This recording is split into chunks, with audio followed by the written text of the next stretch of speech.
ಏಕದಿನ ಮತ್ತು ಟೆಸ್ಟ್ ತಂಡದ ನಾಯಕಿ ಮಿತಾಲಿ ರಾಜ್ ಬುಧವಾರ ಎಲ್ಲಾ ಮಾದರಿಯ ಅಂತಾರಾಷ್ಟ್ರೀಯ ಕ್ರಿಕೆಟ್ಗೆ ನಿವೃತ್ತಿ ಘೋಷಿಸಿದ್ದಾರೆ. ವರ್ಷಗಳಿಂದ ನಿಮ್ಮ ಎಲ್ಲಾ ಪ್ರೀತಿ ಮತ್ತು ಬೆಂಬಲಕ್ಕಾಗಿ ಧನ್ಯವಾದಗಳು. ನಿಮ್ಮ ಆಶೀರ್ವಾದ ಮತ್ತು ಬೆಂಬಲದೊಂದಿಗೆ ನಾನು ನನ್ನ 2ನೇ ಇನ್ನಿಂಗ್ಸ್ ಅನ್ನು ಎದುರು ನೋಡುತ್ತಿದ್ದೇನೆ ಎಂದು ಮಿತಾಲಿ ಟ್ವೀಟ್ ಮಾಡಿದ್ದಾರೆ. 1999ರಲ್ಲಿ ಮಹಿಳಾ ಏಕದಿನ ಕ್ರಿಕೆಟ್ಗೆ ಪಾದಾರ್ಪಣೆ ಮಾಡಿದ್ದ ಮಿತಾಲಿ ಇಂದು ತಮ್ಮ 23 ವರ್ಷಗಳ ಅಂತಾರಾಷ್ಟ್ರೀಯ ಕ್ರಿಕೆಟ್ ವೃತ್ತಿ ಜೀವನಕ್ಕೆ ವಿದಾಯ ಹೇಳಿದ್ದಾರೆ. ಆಜಾದ್ ಮೈಕ್ ತೆರವುಗೊಳಿಸುವಂತೆ ಒತ್ತಾಯಿಸಿ ಹೋರಾಟ ನಡೆಸುತ್ತಿರುವ ಶ್ರೀರಾಮ ಸೇನೆ ಸಂಸ್ಥಾಪಕ ಪ್ರಮೋದ್ ಮುತಾಲಿಕ್ ಇಂದು ಸಂಘಟನೆಯ ಕಾರ್ಯಕರ್ತರೊಂದಿಗೆ ಹುಬ್ಬಳ್ಳಿಯ ಮಧುರಾ ಎಸ್ಟೇಟ್ನಲ್ಲಿರುವ ಮಾಜಿ ಮುಖ್ಯಮಂತ್ರಿ ಜಗದೀಶ್ ಶೆಟ್ಟರ್ ನಿವಾಸದೆದುರು ಪ್ರತಿಭಟನೆ ನಡೆಸಿದ್ದಾರೆ. ಈ ಸಂದರ್ಭದಲ್ಲಿ ಮಾಧ್ಯಮ ಪ್ರತಿನಿಧಿಗಳೊಂದಿಗೆ ಮಾತನಾಡಿದವರು, ಕೋರ್ಟ್ ಆದೇಶದಂತೆ ಮೈಕ್ ತೆರವುಗೊಳಿಸುವಂತೆ ನಾವು ಹಲವು ದಿನಗಳಿಂದ ಹೋರಾಟ ನಡೆಸುತ್ತಿದ್ದೇವೆ. ಆದರೆ ರಾಜ್ಯ ಸರ್ಕಾರ ಯಾವುದೇ ಕ್ರಮ ಕೈಗೊಳ್ಳುತ್ತಿಲ್ಲ.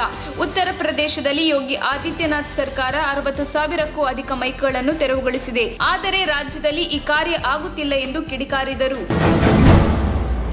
ಪಶ್ಚಿಮ ಬಂಗಾಳ ಮುಖ್ಯಮಂತ್ರಿ ಮಮತಾ ಬ್ಯಾನರ್ಜಿ ಬುಧವಾರ ಸಂಜೆ ಬಿಜೆಪಿ ವಿರುದ್ಧ ಸರಣಿ ವಾಗ್ದಾಳಿ ನಡೆಸಿದ್ದು, ಜನರನ್ನು ಮೂರ್ಖರನ್ನಾಗಿಸಲು ಚುನಾವಣೆಯ ಸಂದರ್ಭದಲ್ಲಿ ಮಾತ್ರ ಪ್ರತ್ಯೇಕ ರಾಜ್ಯಾಭಿವೃದ್ಧಿ ಯೋಜನೆಗಳ ಬಗ್ಗೆ ಧ್ವನಿ ಎತ್ತುತ್ತದೆ ಎಂದು ಹೇಳಿದ್ದಾರೆ. ಚುನಾವಣೆಯ ಹೊಸ್ತಿಲಲ್ಲಿರುವಾಗ ಭಾರತೀಯ ಜನತಾ ಪಕ್ಷ ಎಲ್ಲ ಭರವಸೆಗಳನ್ನು ಘೋಷಿಸುತ್ತದೆ, ನಂತರ ಅವುಗಳನ್ನೆಲ್ಲ ಮರೆತು ಬಿಡುತ್ತದೆ ಎಂದು ಮಮತಾ ಬ್ಯಾನರ್ಜಿ ಅಲಿಪುರದೌರ್ನಲ್ಲಿ ನಡೆದ ಸಮಾರಂಭದಲ್ಲಿ ತಿಳಿಸಿದ್ದಾರೆ. 2 ಪ್ರತ್ಯೇಕ ಪ್ರಕರಣದಲ್ಲಿ 2 ಮಹಿಳೆಯರನ್ನು ಬೀಭತ್ಸವಾಗಿ ಕೊಲೆ ಮಾಡಿ ಅರ್ಧ ದೇಹ ಕತ್ತರಿಸಿರುವ ಶವಗಳು ಪತ್ತೆಯಾಗಿರುವ ಘಟನೆ ಪಾಂಡವಪುರ ಟೌನ್ ಪೊಲೀಸ್ ಠಾಣೆ ಹಾಗೂ ಶ್ರೀರಂಗಪಟ್ಟಣ ತಾಲೂಕಿನ ಅರಕೆರೆ ಪೊಲೀಸ್ ಠಾಣಾ ವ್ಯಾಪ್ತಿಯಲ್ಲಿ ನಡೆದಿದೆ. ಪಾಂಡವಪುರ ತಾಲೂಕಿನ ಬೇಬಿಕೆರೆ ಹಾಗೂ ಬೆಟ್ಟಹಳ್ಳಿ ಮಾರ್ಗ ಮಧ್ಯೆ ಇರುವ ಬೇಬಿಕೆರೆಯ ಬಳಿ 35 ವರ್ಷದ ಮಹಿಳೆಯ ಹೊಟ್ಟೆಯಿಂದ ಕೆಳಭಾಗದ ಶವ ಅರ್ಧ ಕತ್ತರಿಸಿರುವ ರೂಪದಲ್ಲಿ ಸಿಕ್ಕಿದೆ. ಅದೇ ರೀತಿ ಶ್ರೀರಂಗಪಟ್ಟಣ ತಾಲೂಕಿನ ಅರಕೆರೆ ಗ್ರಾಮದ ಸಿಡಿಎಸ್ ನಾಲೆಯಲ್ಲಿ ತೇಲಿ ಬಂದಿರುವ ಮಹಿಳೆಯ ಅರ್ಧ ಭಾಗದ ದೇಹ ರೈತನ ಜಮೀನಿನಲ್ಲಿ ಸಿಕ್ಕಿದೆ. ಬಿಜೆಪಿಯಲ್ಲಿ ಮತ್ತು ಲಿಂಗಾಯತ ಧರ್ಮದಲ್ಲಿ ಬಿಎಸ್ ಯಡಿಯೂರಪ್ಪನವರು ನಮ್ಮ ಪ್ರಮುಖ ನಾಯಕರು. ರಾಜ್ಯದಲ್ಲಿ 4 ಬಾರಿ ಮುಖ್ಯಮಂತ್ರಿಯಾಗಿದ್ದವರು. ಅವರ ಮಗ ವಿಜೇಂದ್ರ ಮುಖ್ಯಮಂತ್ರಿಯಾದರೆ ತಪ್ಪೇನಿದೆ ಎಂದು ಬೃಹತ್ ಮತ್ತು ಮಧ್ಯಮ ಗಾತ್ರ ಕೈಗಾರಿಕೆ ಸಚಿವ ಮುರುಗೇಶ್ ನಿರಾಣಿ ಕೇಳಿದ್ದಾರೆ. ಸುದ್ದಿಗಾರರೊಂದಿಗೆ ಮಾತನಾಡಿದವರು, ವಿಜೇಂದ್ರ ಅವರಲ್ಲಿ ನಾಯಕತ್ವದ ಗುಣಗಳಿವೆ. ತಂದೆ ಮುಖ್ಯಮಂತ್ರಿಯಾಗಿದ್ದಂತೆ ಅವರು ಕೂಡ ಮುಖ್ಯಮಂತ್ರಿಯಾದರೆ ತಪ್ಪೇನಿದೆ. ರಾಜ್ಯದ ನಾಯಕರೊಬ್ಬರು ದೇಶದ ಪ್ರಧಾನಿಯಾಗಿದ್ದರು. ಅವರ ಮಗ ರಾಜ್ಯದ ಮುಖ್ಯಮಂತ್ರಿಯಾದರು. ಯಾರ ಹಣೆ ಬರದಲ್ಲಿ ಏನು ಬರೆದಿದೆಯೋ ಅದೇ ಆಗುತ್ತದೆ ಎಂದು ಹೇಳಿದರು. ಮೈಸೂರಿನ ಚಾಮುಂಡಿ ಬೆಟ್ಟದ ಪಾದದಲ್ಲಿರುವ ಸ್ಮಶಾನದಲ್ಲಿ ಬುಧವಾರ ದ್ರಾವಿಡ, ಮುಸ್ಲಿಂ ಹಾಗೂ ಕ್ರೈಸ್ತ ಸಮುದಾಯದ ಮುಖಂಡರು ಸಹಪಂಕ್ತಿ ಭೋಜನ ಮಾಡಿದರು. ಕರ್ನಾಟಕ ರಾಜ್ಯ ಹಿಂದುಳಿದ ವರ್ಗಗಳ ಜಾಗೃತ ವೇದಿಕೆಯ ಅಧ್ಯಕ್ಷ ಕೆಎಸ್ ಶಿವರಾಮು ಜನ್ಮದಿನವನ್ನು ವಿನೂತನವಾಗಿ ಆಚರಿಸಿಕೊಂಡರು. ಲೇಖಕರಾದ professor Aravinda Malagatti, professor C P Krishnakumar, professor K S Bhagavan, Mahesh Chandraguru, BSP ರಾಜ್ಯ ಕಾರ್ಯದರ್ಶಿ Purushottam, father James Dominic, Dalit Sahitya Akademi Sameer Mustafa, M F Kali, Francis Marigowda, H S Prakash, N R Nagesh, Yogish Uppar, Hinakal, Uday, Rafiq, Nazarbad, Nataraj ಸೇರಿದಂತೆ ವಿವಿಧ ಸಮುದಾಯದ ಮುಖಂಡರು ಭೋಜನ ಸವಿದರು. ಪಕ್ಷ ಏನು ಹೇಳುತ್ತದೆಯೋ ಆದೇಶದ ಪ್ರಕಾರ ನಾನು ಕೆಲಸ ಮಾಡುತ್ತೇನೆ.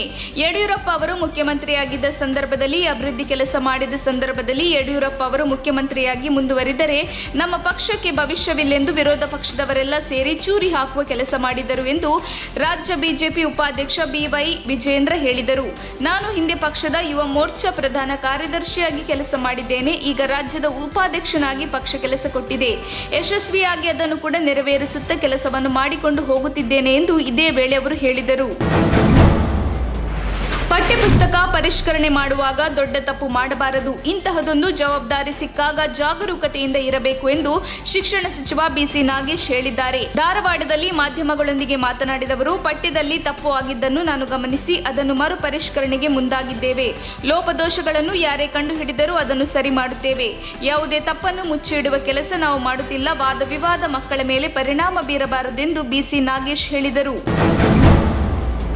ಮಾಜಿ ಡಿಸಿಎಂ ಪರಮೇಶ್ವರ್ ಜೊತೆ ಫೋಟೋ ತೆಗೆದುಕೊಳ್ಳಲು ಕಾಂಗ್ರೆಸ್ ಮಹಿಳಾ ಕಾರ್ಯಕರ್ತರು ಜಗಳವಾಡಿಕೊಂಡ ಘಟನೆ ತುಮಕೂರಿನಲ್ಲಿ ನಡೆದಿದೆ. ಮಾಜಿ ಡಿಸಿಎಂ ಡಾಕ್ಟರ್ ಜಿ ಪರಮೇಶ್ವರ್ ಎನ್ಎಸ್ಕ್ಯೂಐ ಕಾರ್ಯಕರ್ತರನ್ನು ಭೇಟಿ ಮಾಡಲು ಜಿಲ್ಲಾ ಕಾರಾಗೃಹಕ್ಕೆ ಆಗಮಿಸಿದ್ದರು. ಈ ವೇಳೆ ಕಾರ್ಯಕರ್ತರು ಫೋಟೋ ತೆಗೆದುಕೊಳ್ಳಲು ಮುಗಿಬಿದ್ದಿದ್ದಾರೆ. ಪರಮೇಶ್ವರ್ ಜೈಲು ಆವರಣದಿಂದ ಹೊರಟ ಬಳಿಕ ಮಹಿಳಾ ಕಾರ್ಯಕರ್ತರು ಜಗಳ ಆರಂಭಿಸಿದ್ದಾರೆ. ಈ ವೇಳೆ ಸ್ಥಳದಲ್ಲಿದ್ದ ಮುಖಂಡರು ಜಗಳ ಬಿಡಿಸಲು ಮುಂದಾಗಿದ್ದಾರೆ. ಸರ್ಕಾರದ ವಿರುದ್ಧ ಪ್ರತಿಭಟನೆ ಮಾಡಿದ ಎನ್ಎಸ್ಯುಐ ಕಾರ್ಯಕರ್ತರನ್ನು ಬಂಧಿಸಿರುವುದು ಖಂಡನೀಯ ಎಂದು ಮಾಜಿ ಡಿಎಂಸಿ ಜಿ ಪರಮೇಶ್ವರ್ ಹೇಳಿದ್ದಾರೆ. ಜಿಲ್ಲಾ ಕಾರಾಗೃಹದಲ್ಲಿ ಎನ್ಎಸ್ಯುಐ ಕಾರ್ಯಕರ್ತರನ್ನು ಭೇಟಿಯಾದ ಬಳಿಕ ಮಾತನಾಡಿದ ಅವರು, ಅಂಬೇಡ್ಕರ್ ಬಸವಣ್ಣ ಬಗ್ಗೆ ಮುಂದಿನ ಪೀಳಿಗೆಗೆ ತಿಳಿಸುವ ವಿಚಾರ ತಿರುಚಿದ್ದಾರೆ. ಹಾಗಾಗಿ ಅವರು ಪ್ರತಿಭಟನೆ ಮಾಡಿದ್ದಾರೆ. ಪ್ರತಿಭಟನೆ ನಮ್ಮ ಹಕ್ಕು. ಮನೆಯೊಳಗೆ ನುಗ್ಗಿದ್ದಾರೆ, ಬೆಂಕಿ ಹಚ್ಚಿದ್ದಾರೆ ಎಂದು ಸುಳ್ಳು ದೂರು ದಾಖಲಿಸಿದ್ದಾರೆ ಎಂದರು.